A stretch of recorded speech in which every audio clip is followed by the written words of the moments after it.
As we headed out from Plav Lake and Grubja Valley and Ali Pasha Springs, it was so peaceful, and the rainstorm was just thundering down. We didn't know what was just around the corner for us as we headed into Albania. From our research online, we were looking for a new border crossing called Karf Varasis.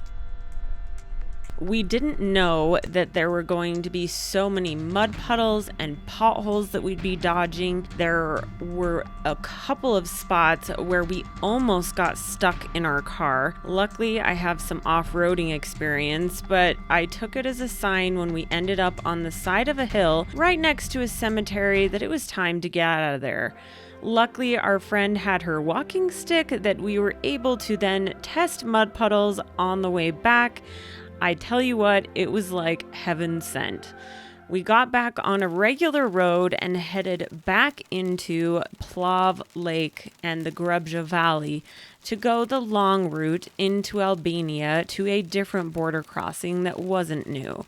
I think the border crossing we were trying to find was more for backpackers who had been doing the peaks of the Balkans that goes right through this area. So if you're in a car, I do not suggest trying to go to that border crossing.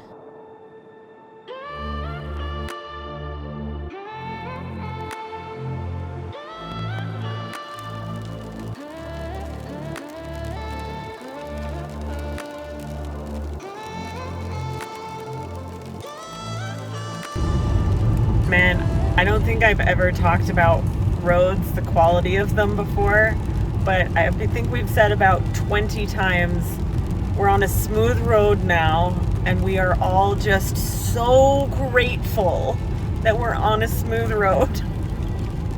It has been quite the day navigating some of these mountain passes.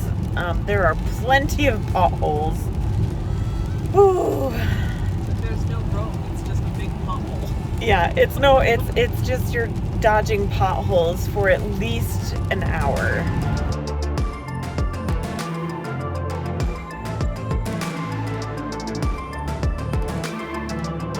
Okay, so we are still in Montenegro and we're headed to Albania. The reason we're having trouble with finding the border crossing is because we can't take our car through the Kosovo border crossings.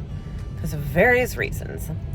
It looks like there's quite a bit of traffic at this one. I'll put the name right here of this border crossing, but if you're driving from Lake Plav into Albania, we're headed to Skopje, which is North Macedonia, and that's why we're going this route.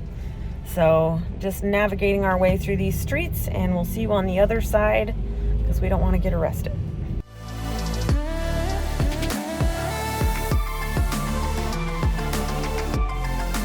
Okay, so the Albanian border only took us about maybe 10 minutes. We're finally in Albania.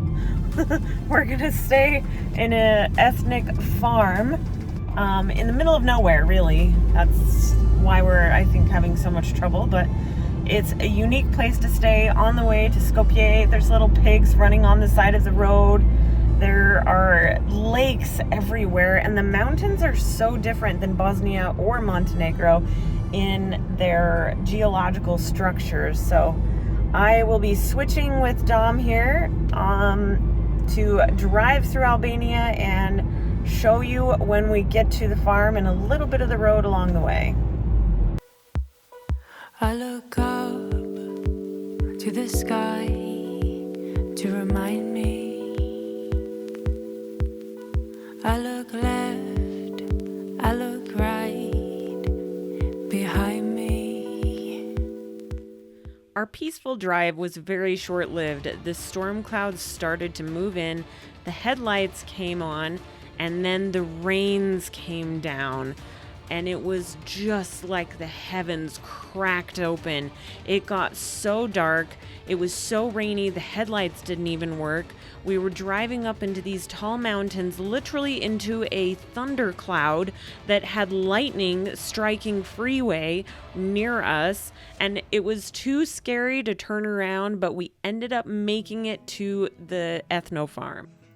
We just arrived at the Ethno Farm. I think we drove through the storm like 3 times. I don't know, that's what it felt like with all the lightning and the thunder and lots of switchbacks, tight turns, potholes, crazy drivers. And we get here and they're so sweet. They help us get parked. I parked in the wrong place. It was really scary because it's so hard to see where you're gonna fall off a cliff or where you're not. And then we get in, they help us in, and then they bring this beautiful homemade bread with homemade butter, show us to our rooms, come up, they want to do like a whole dinner spread for us. These people are so sweet, so sweet. I can't wait to see what they've got for breakfast, but for now, it's to finish the bread, shower, and go to bed for a much needed night's sleep.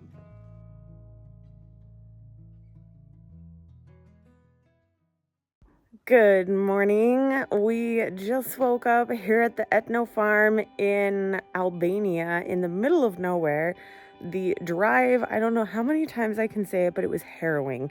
There were sections of road where you were just driving and then there was no road, and it would drop like 12 inches and you'd have to swerve on the other side, and there were partially collapsed bridges in Montenegro. And so I am so glad we made it here safe.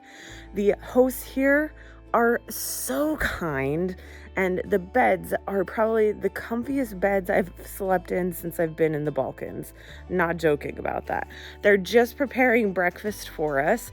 I'll give you a little tour of their Ethno Farm here and then show you the delicious spread. This is why I booked this place. Not just that, but because of how cute it is, but the delicious breakfast spread, and then introduce you to what our next step in this road trip through the Balkans is.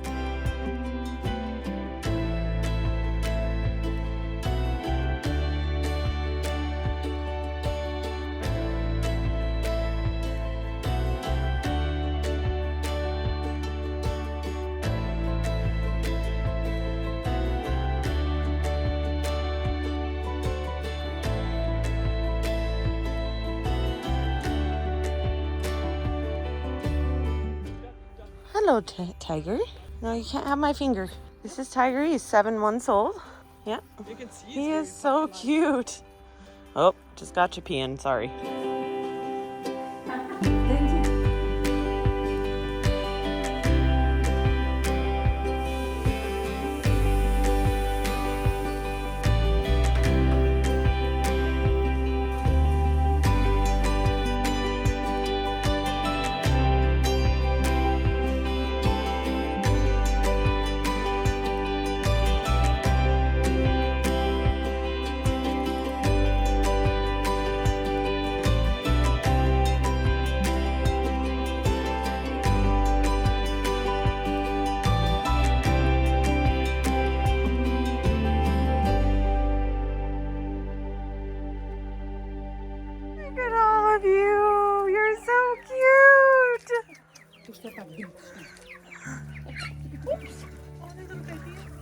Yeah.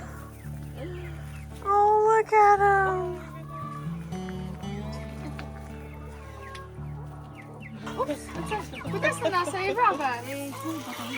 Oh my gosh.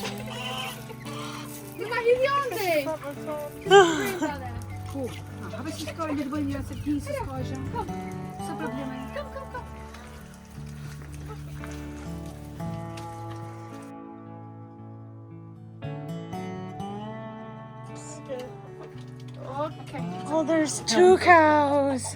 Yeah, it's a little one of the cow. Oh, so cute. Hi. There's one on the left here too. Hi. Hi. Oh my gosh. Are you happy cows? You're Yeah. happy cows. They got their own little trough and everything. It was so hard to get in the car and leave after the harrowing drive and the stark contrast of the kind hostesses and the warm reception we got with the beautiful views. I highly recommend visiting Albania and this Ethno Farm. I'll have it in the link in the description box below. Make sure to join us in the next video where we'll be visiting Skopje in North Macedonia.